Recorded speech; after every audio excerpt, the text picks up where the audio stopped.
Welcome to the 125th edition of Make Pro Wrestling Majestic Again. I am Tigerhite. And I'm Peanut Gallery. So, we're going to get right into it. We're going to get on my soapbox because we have some things to talk about, including a new show into the lineup. I am keeping my promise. I did not watch Collision. Quality of life improvement.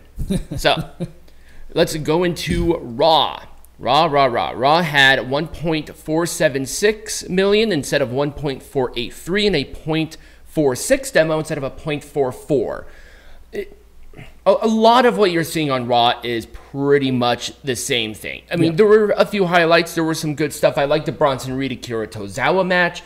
The main event was pretty good, but it's still Jey Uso, Cody Rhodes, Judgment Day, Sami Zayn. They just took out Kevin Owens from the equation, but it doesn't really matter because Kevin Owens... The show is all theirs, pretty much. Right, exactly. Every single one. The Logan Paul and Dominic Mysterio segment was very good. I love that. And people were like, oh, it's so piped in. There have been multiple videos of people who were there live. You can hear it. It is not piped in. The audio might be brought up a little bit but that's not piped in noise. No. That's an audio change. Right, they just changed the audio to make it sound a little more believable. Right. New Day and Alpha Academy had a good match, and obviously a lot of everything else was Judgment Day inspired. I have no idea what they're doing with Nikki Cross, but who cares? And Nia Jax continues to shit the bed, literally. Her promo was awful. She was wearing white. It looked like she was wearing, I am not kidding you, a diaper. So, that was that. NXT was the obvious highlight of the entire show. I mean, the entire week. This show was awesome. So, they went up against the MLB and I think the NBA on Tuesday. I don't think NHL happened on Tuesday, but they held their own. It was 787, excuse me, instead of 498, and it was a 0.21 demo instead of a 0.23. So it really kept up, especially given the competition.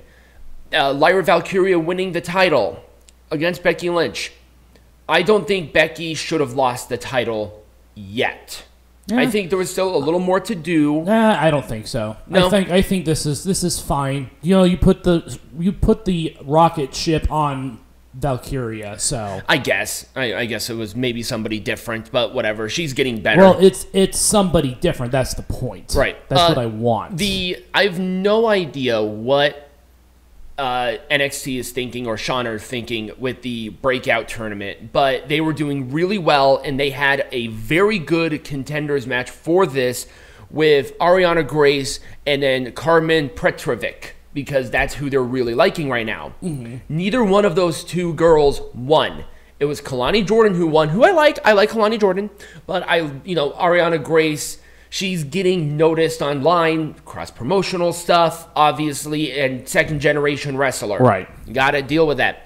And then Lola Vice won.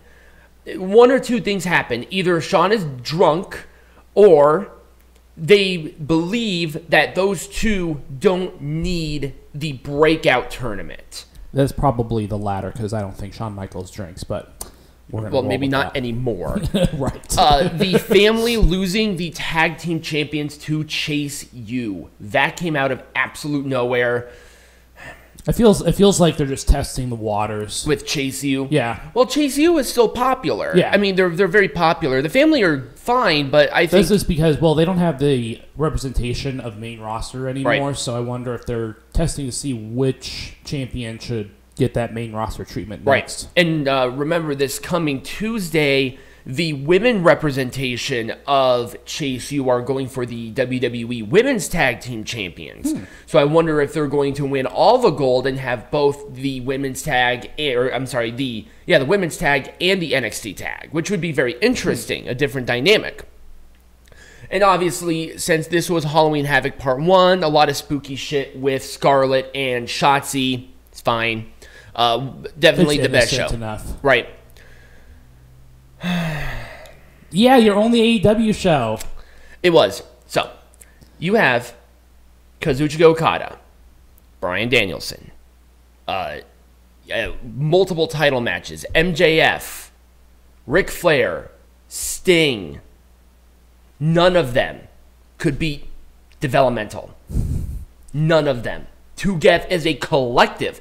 And not only that, the number sucks. 774 next to 901 last week in a .24 instead of a .31. Wow. That NXT did better. NXT did better by a mile.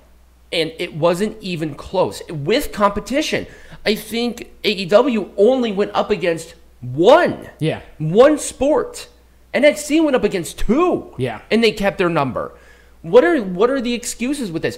And now Bryan Danielson is out for the rest of the year because he broke his orbital bone. Yep. And there goes half his fucking retirement tour too. Boom. Done. This is what happens when you don't treat Bryan Danielson's retirement tour like it should be. If he was healthy, do the one-on-one with Okada. Right. Do the rematch. People Right. would go out of the way. Have him do sparing. He has to do very few matches to keep him special. Yeah, very few matches with select people who know how to work with Bryan. Do it with Adam Copeland. Maybe they had it with Christian Cage. Perfect. But don't do it for him to wrestle 2 times a week. Right. It's not clearly working. Right. And now he's gone. Now Collision doesn't have Bryan Danielson to fucking lean on anymore. Yep. Because it was first CM Punk, and then it was Bryan Danielson. Oh, and then I didn't even think about it. Rob Van Dam was on this show, too. Yeah. It's like these are hard-hitting people who were mainstays in WWE who drew, and they cannot beat rookies now. What does it take? This is not Dynamite anymore. Right. Straight up, this is not Dynamite anymore. Yeah, this is just random. This is a random of wrestlers. Yeah, that's what it is. This was not the Dynamite of 2019. No. It was so funny. I wanted the nostalgia, so I did watch one of those shows, and God, the feeling was different. It felt special, and this just feels like a nothing burger. God, there's just not anything here to talk about. The Ring of Honor World 6-Man Tag Team Champions were on the line. The Dynamite Diamond Ring was on the line. Curtain jerker, by the way. Yeah, great job. That's your world goddamn champion jerking the fucking curtain. And a women's world champion match. All of that couldn't beat a bunch of rookies with 2 title matches. What are we doing here? At this point, what in the legitimate hell are we doing? Right. Somebody has to get a clue and do a big reassess on what the hell they're now losing Arn Anderson, who would be a great asset. Asset too. He's a great mind in the business. He would be a great general manager, but you're losing him. So good job. Good job, guys.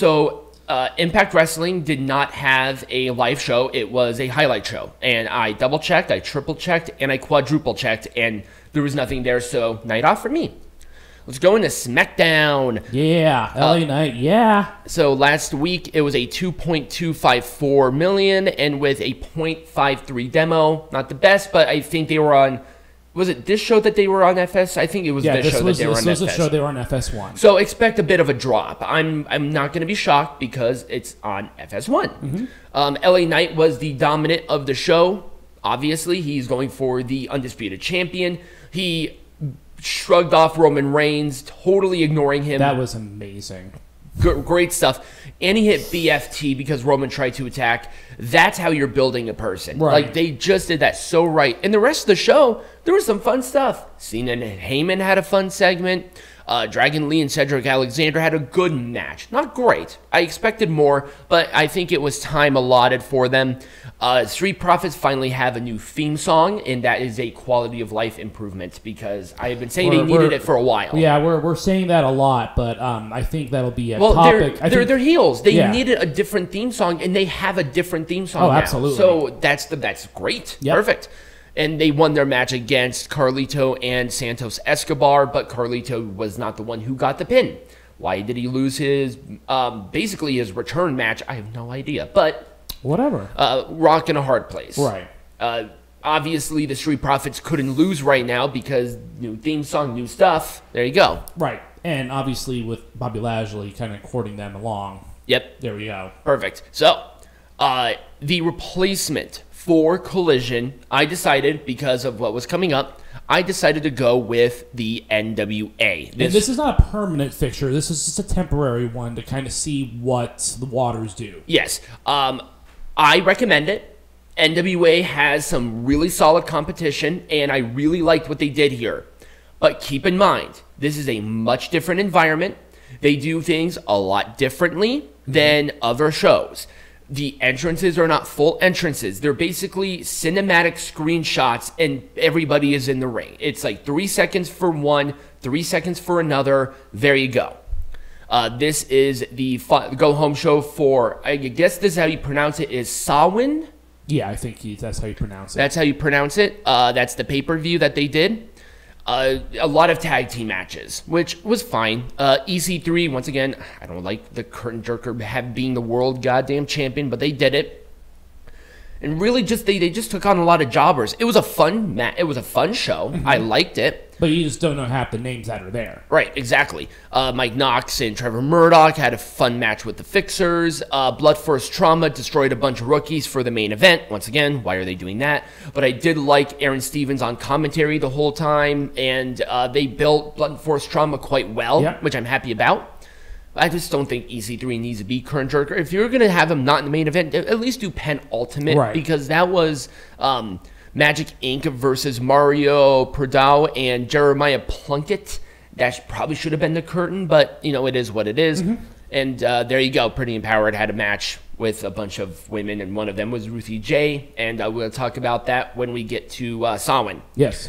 But, so because they're still on YouTube right now, within 4 days they have 44,000 people who watched it. So, not the best, but also not bad for NWA. I think they have I think they're just shy of 300,000 subscribers. Yeah. And they do that on a constant basis, which is hovering around 30 to 40,000 people. So what was your experience like watching it? Did you like it overall? I did. Okay. I like it because it was so different. I did not have an expectation of it going in there. I watched early Powerrr. I watched a couple of episodes of that.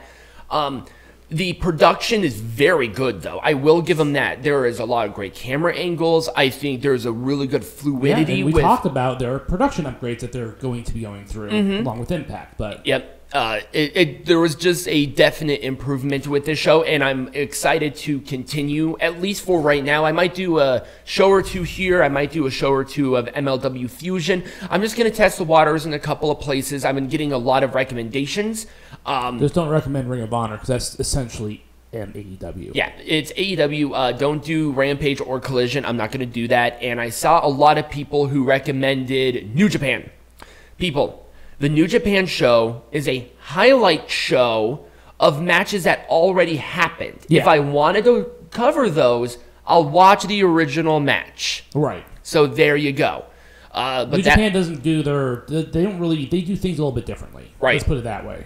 Right. So that was my soapbox. I hope you guys enjoyed it. Peanut Gallery, what are we talking about? Well, we're going to talk about LA Knight. Yeah.